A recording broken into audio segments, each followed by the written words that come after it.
पहले मेरा वज़न 130 केजी था और अब 96 केजी है। कैसे हुआ 130 से 96 की तरफ, इसकी स्टोरी में आप आज सुनाता हूँ। आज पहले तो मैंने खुद से डाइटिंग प्लान सेट किया, मतलब अपनी तरफ से जो हमारा जो नॉर्मल जो खुराक था उस पर कट लगाई थी, लेकिन वो सक्सेसफुल नहीं हुआ क्योंकि उसमें वो कोलेस्ट्रॉल लेवल सब कुछ है वो जो है उसमें कोई कमी बेशी होती रही, तो फिर मैंने छोड़ लिया 2 दफ़ा।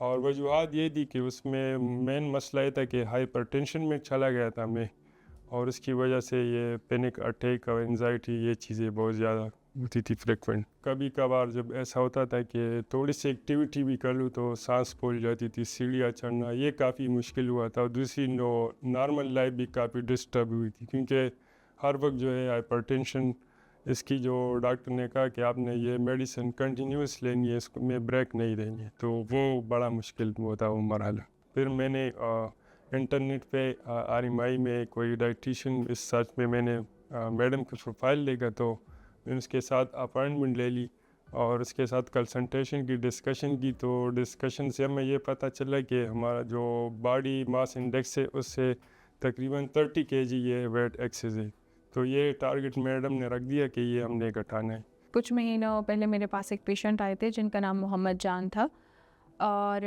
उस टाइम पे जब वो मेरे पास आए तो उनका वेट अराउंड 130 केजीज़ था। जब मैंने उनकी प्रॉपर असेसमेंट वगैरह की तो वो हमारे पास ऑब्वियसली वो 20 क्लास में आ रहे थे, और जो उन्होंने मुझे हिस्ट्री बताई तो उनसे कुछ लैब्स वगैरह करवाए तो पता चला कि उनका लिपिड प्रोफाइल भी काफ़ी डीरेंज है, और he was already on hypertensive medication, plus उनको एंजाइटी इश्यूज़ भी आ रहे थे, पैनिक अटैक्स होना ड्यू टू सिवियर वेट, और ये सारी चीज़ें फैक्टर्स एक साथ।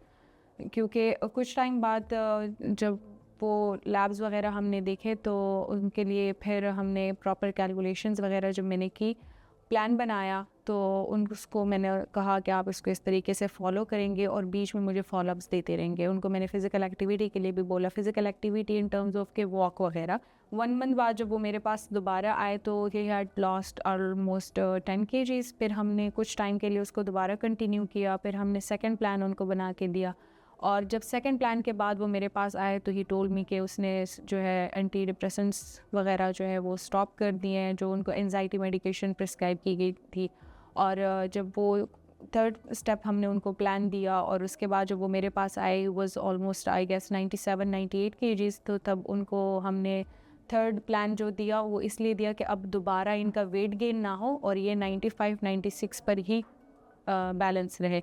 और उस टाइम पर उन्होंने मुझे बताया कि उन्होंने जो हाइपरटेंसिव मेडिकेशन वगैरह थी वो लेना भी स्टॉप कर दी है, एंड उसके अपनी लाइफ में काफ़ी चेंजेस आ गई हैं, everything have become very different for him. काफ़ी चेंजेस आई है। पहले ये तो मैं बिल्कुल हल्का फील कर रहा हूँ अपने आप को। पहले मैं फ्रिक्वेंटली मैं वॉक नहीं कर सकता था ना, अभी मैं ऑफिस आना जाना दूसरी चीज़ें है, तो मुझे बड़ा वो लाइट फील होता है। सीढ़ियाँ चढ़ना, पहले तो मैं सीढ़ियाँ नहीं चढ़ सकता, अब मैं 2-2 सीढ़ियाँ कभी कभार चढ़ता हूँ कि उसमें मतलब एक्टिविटी बरकरार रहे। और एंजाइटी और डिप्रेशन का मसला जो मेडिसिन मैंने क्विट किया और न फिर डॉक्टर के पास भी नहीं गए क्योंकि मुझे वो मसला हल होएगा अल्लाह की फजल से। क्योंकि एक पोस्ट मैंने देखा उसमें एक बंदे ने कहा कि मैंने बेरियाट्रिक सर्जरी की 30-30 केजी के लिए, तो मैं कहता हूँ कि आप पहले इस डाइट प्लान की तरफ आए। अगर आपका मेरे ख़्याल में 30 से 40 तक केजी वज़न भी हो, अगर आप कंसिस्टेंसी रखे तो वो डाइट प्लान से बिल्कुल हो सकता है। आप एक दफ़ा ज़रूर ट्राई कर ले डाइट प्लान, और इसमें कोई हार्ड एंड फास्ट रूल नहीं है, सिंपल वॉक है, जिम भी नहीं है, एक्सरसाइज भी नहीं है, बस आप वॉक कंटिन्यू रखें और डाइट प्लान पे कायम रहें।